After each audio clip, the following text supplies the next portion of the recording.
Hi, I'm Jerry Duggan. I'm the secondary school principal at the American Overseas School of Rome.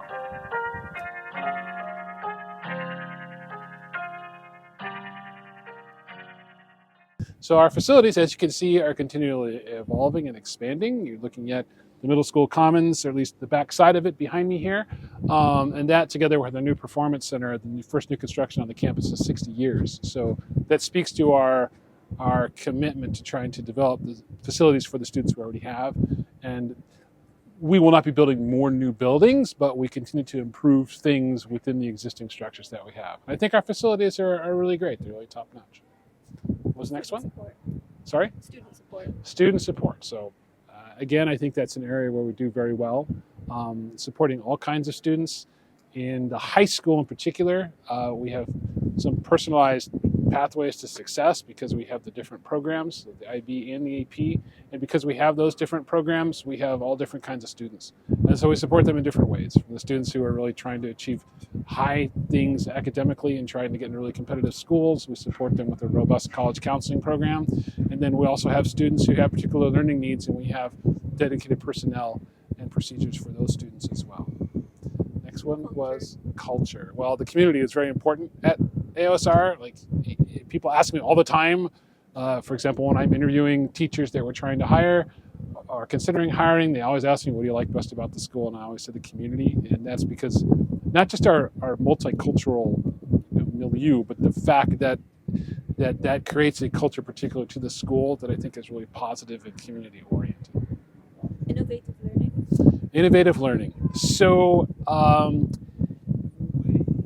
there's a couple of different ways to answer that question. I mentioned are the IB and AP programs, and which are innovative in their own ways, but also traditional in their own ways. We work within those frameworks to try to give students the best possible chance of being successful in those. I think we also, the number one thing we do is we hire great teachers, and those teachers bring in their own experiences and their own innovations, and the teachers then learn from each other about how to make education even better at the school.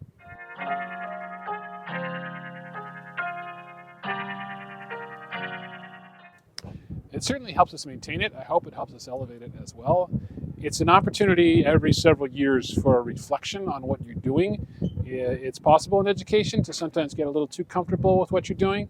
Not stagnate, but not recognize that there are new ways to do things, new technologies that you need to embrace, new learning methods that you need to try. So MSA forces you to look at what you're doing and then evaluate, is it the most effective thing you could be doing? And then you make changes accordingly, based not only on their recommendations, but on the recommendations that we come up with ourselves. Well, I will be honest, I got a preview of this question. I took a look at them all and thought about it a little bit. And I think open-minded is really key to all the other ones. I think of myself as a compassionate person. You have to be open-minded to be compassionate, because you have to be able to recognize other people's situations and recognize them for who they are. I think someone who's open-minded is resilient. When things go wrong, if you're open-minded, you're willing to consider other solutions. If you're open-minded, it makes you a more ethical person as well, because you have a good sense of what is right and wrong for everybody. So I think open-mindedness to me is really key to our school. To be successful as a teacher and as a principal, I have to have an open mind.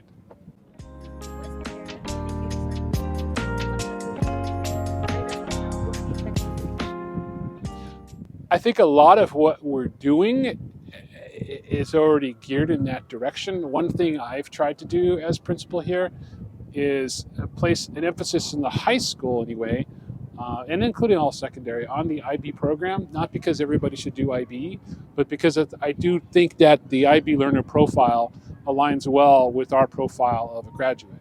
And so if we prepare students to do well in IB, they will also be prepared to do well in AP. And more importantly, be successful when they graduate from AOSR and go to whatever university they're going to go to. So we've kind of trickled that down to middle school, not saying middle school is IB exam prep and we're not a middle years program school in the IB, but you might be familiar with the same command terms that you find on IB assessments showing up in 10th grade classes, 9th grade classes, 8th grade classes. So I would anticipate a continuation of that.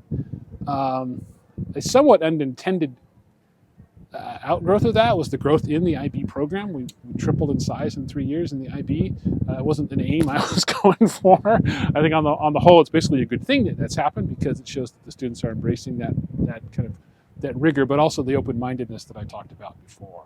So I would anticipate more of that. I think we also, I would anticipate, there are new technologies like AI is having an impact on things, and I would anticipate some, we will be investigating ways in which we can use that to benefit student learning as opposed to being a hindrance to student learning or a cop-out for student learning. Thank you for listening. Go Falcons.